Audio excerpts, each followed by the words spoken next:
Okay, we've had a lot of messages and questions lately on, different things with the incubation process, the eggs, that sort of thing. Just going to go over a few of the little simple things. One, this egg is fairly clean, as you can see. We've had a lot of rain here lately. This is dirty. Now, I'm not saying that these can't still hatch, but your hatch ready to go way up with a good clean egg. If you got your nest box off the ground or somewhere where they're not getting dirty or wet. Because these eggs, you can't really see on it, but they got a lot of tiny pores in them, kind of resemble the surface, if you was looking at it through a microscope, of like a golf ball. And what it is, it lets the chick get oxygen in through it and release carbon dioxide out of it. So the cleaner the egg you have, of course, the better that the oxygen transfer and carbon dioxide transfer, it's better on that. And it's not like a few small pores either, they actually have thousands of them. A few more things that we've had questions about, some of the different vaccines that we use. This is the gun that I use when I'm vaccinating for merits. It's something that I recommend doing. It just seems to be an overall, health thing with the chick. They seem to be a little more healthy using the Merrick's vaccine. You can get this stuff at Jeffers Pet, Wood Enterprise here in America. A spray bottle, y'all probably seen in some of the videos me using a spray bottle for vaccinating for coccidia. You can get the vaccine same places, but you'll need a spray bottle and distilled water to actually mix that in. And most places spray it on the chicks. You can either spray it on the chicks, it's got a red dye to it, or you get a green dye for it and they'll peck it off each other. And it basically vaccinates them for 28 days. You can also spray it directly on the feed if you choose to, which I do that sometimes also. A lot of people ask questions about what feed we use, this, that, and the other. We use a high protein, 26% starter while we've got them in the brooders. Once they go to the next building that you've probably seen in some of the videos, I step them down to 22%, and then they stay in here for a month. They go in there, they're in there for about 2 weeks, and then they'll go outside and we step them on down to about an 18 to 20% protein. We have a lot of questions on the different medications that we use. The majority of my stuff's all Filipino medicine. We get the ambroxetril for the baby chicks. It's real good for their overall health. CRD, coryza, any air sac, infections, that sort of thing, it'll clear it up. I do run these cheap probiotics that you can get at Tractor Supply. I'm sure there's probably other little feed stores and stuff that carry them, but once I run the ambroxetril, because it kills the good and bad bacteria, I always put some good bacteria back in them. Another thing we use, the X-Elite C. It's real good in the summertime, but we also use it in the winter. Anytime that I move the chicks from, say, this brooder to this brooder, kind of as they go through the stages before they go outside, I'll hit them with it for a day. Anytime you stress them out, it kind of helps with stress. We also use this breeder aid a lot at this time of the year, and obviously this is going to the grown chickens. It really seems to increase the egg production on things, so it's a really good vitamin for all your breeding birds. The Bastrono and the teapots, this is one of the best things I've ever found to cure coccidiosis. Even if you do vaccinate or you don't, if you ever do notice that they get it, this will actually clear it up. Just 1 teaspoon to a gallon. It actually says 5 grams, but it's around a teaspoon per gallon for 3 days. The Bastrono, this is the wormer that we use on all of our baby chicks. Now, you've probably seen in some of the videos we use A-Stig for the adult chicks. It's also made by Excellence. But this Bastrono and teapots, it's not something that I use on them until they touch the ground. Now, a lot of people do it different. I'm not saying I'm always right, they're always wrong, by no means. I just don't use any of that while they're still in here in the brooders, because technically they hadn't touched the ground, they hadn't been exposed to anything to give them coccidiosis, or for them to get worms, obviously. They hadn't been on the ground yet. So it's just kind of how we do it here.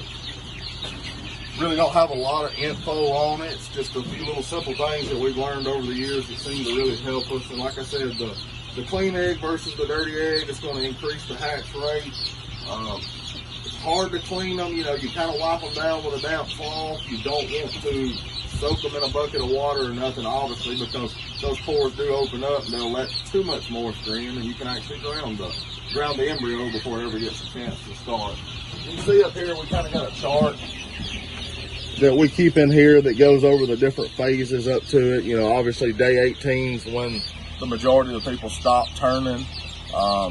You can candle. We sometimes candle back here at day 10. I actually run 3 of the older Georgia Quail 1202 incubators, but I've converted them over to digital over the years, so I'm just used to using those and I really like them. So sometimes we'll candle at day 10. Other times we just wait and candle the day we stop turning at day 18. You can really shut down the holes. Sounds like Timber's wanting to get involved. You can shut down the holes in the back of your incubator for the first 10 days, and it'll actually let the incubator build carbon dioxide as the chick needs it. And then they open it, like at the big chicken houses, factories and stuff.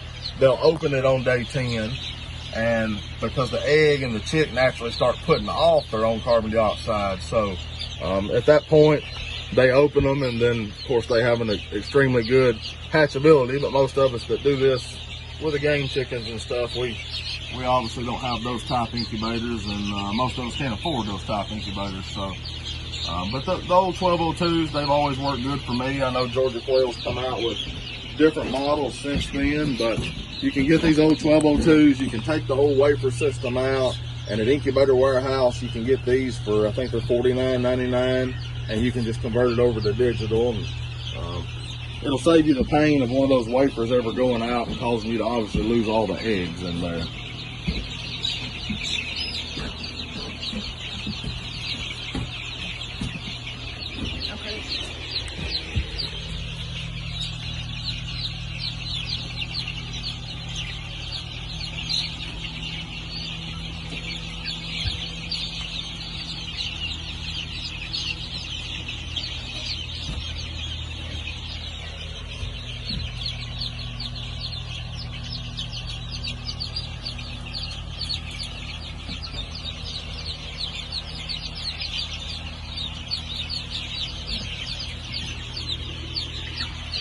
We'd like to thank everybody for watching these videos. We really appreciate it. Appreciate all the support.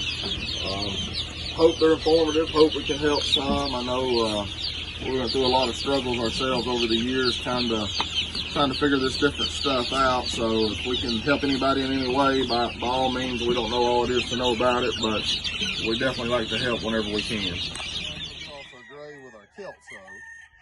And they always come out with a white leg. It's, you know, kind of a dirty color white leg.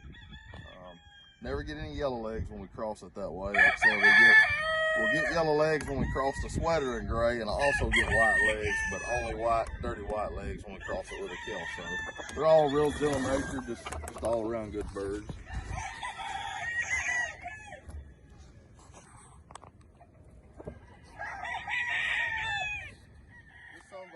Grays here, we cross our Big Ben hatch with our Boneyard gray, and they turn out real nice. I've still got a few of these left available this time. We breed the gray several different ways. We cross it with several different things. I'll kind of show you a few of the different ones we cross it with.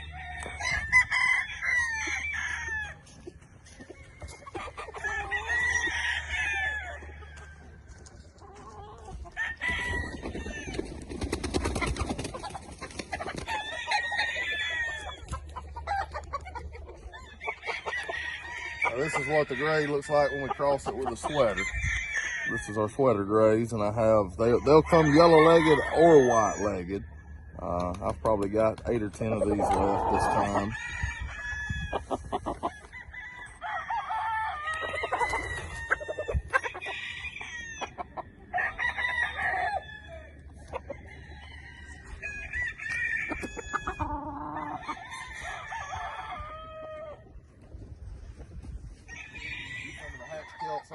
Also, I've got 5 or 6 of these left, and this is when you breed the other direction, breed 3/4 to the kelso side, 1/4 to the hatch side.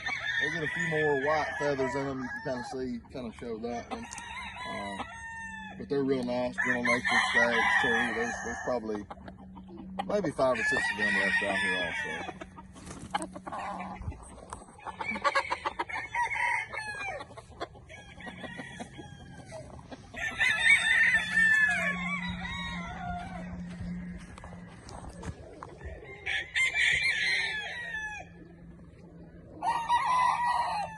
This is some of our hatch kelsos that we've got left. Now this is 3/4 hatch, quarter kelso. They typically all come dark-legged when we breed them that way. I think I've got maybe 5 or 6 of these left. Some will come with a light lemon color, and then some will come this darker color. That's just coming out of the hatch, same as the kelso. Both come light and dark.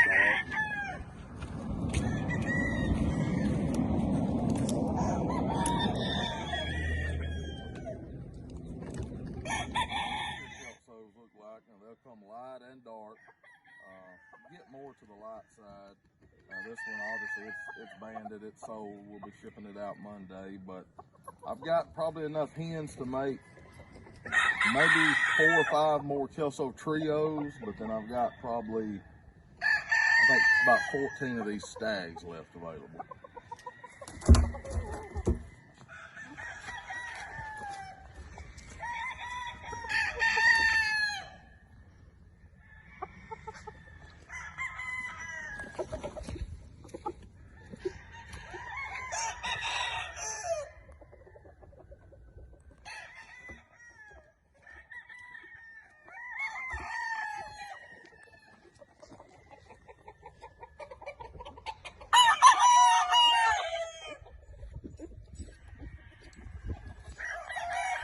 These are our toppies, what we call the Boneyard toppy. We do as trios. They're a really, really good bird all around. Gentle-natured. We made them with a fairy-eyed gray in the Big Ben hatch. Now we've bred obviously the fairy-eyed gray back out. They're not ever going to come gray or throw gray unless you breed them to something gray.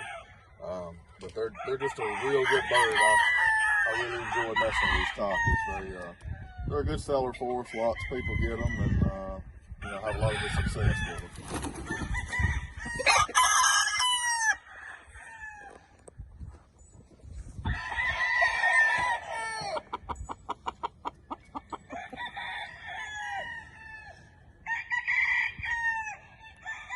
I think I was counting the hens actually yesterday. I know I've only got enough hens to make 5 more trios of these, and then I probably got a total of maybe 12 brood stags left. These are our pure Boneyard grays. As you probably see in the video, where we cross them with the hatch, kelso, and the sweater, but they're a real good bird, something we're real proud of. It's a bloodline that we made. They come straight home, and you kind of see there's a nice stag standing on the barrel there. They come peak home also. I do think I've got enough hens to make 4 more of these trios, and then looking around here, it's 3, 4, 5. I've only got 6 of the brood stags left, so it'll be, like I said, enough to do 4 trios and then 2 extra brood stags that we got.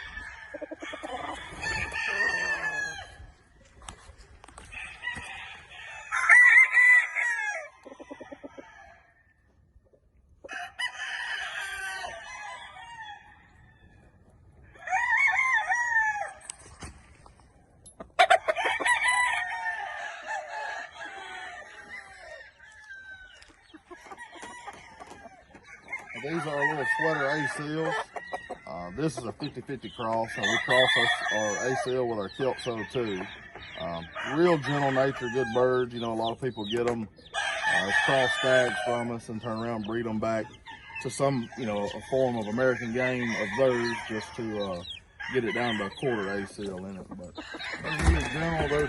They're fun to mess with. Real gentle natured. I think I've got maybe 1 or 2 of these left, of the sweater A-seal, and then I've got maybe 1 or 2 of the kelso A-seal left also. So they go pretty quick every time, and we don't raise a whole bunch of them, but they always go fast when we do.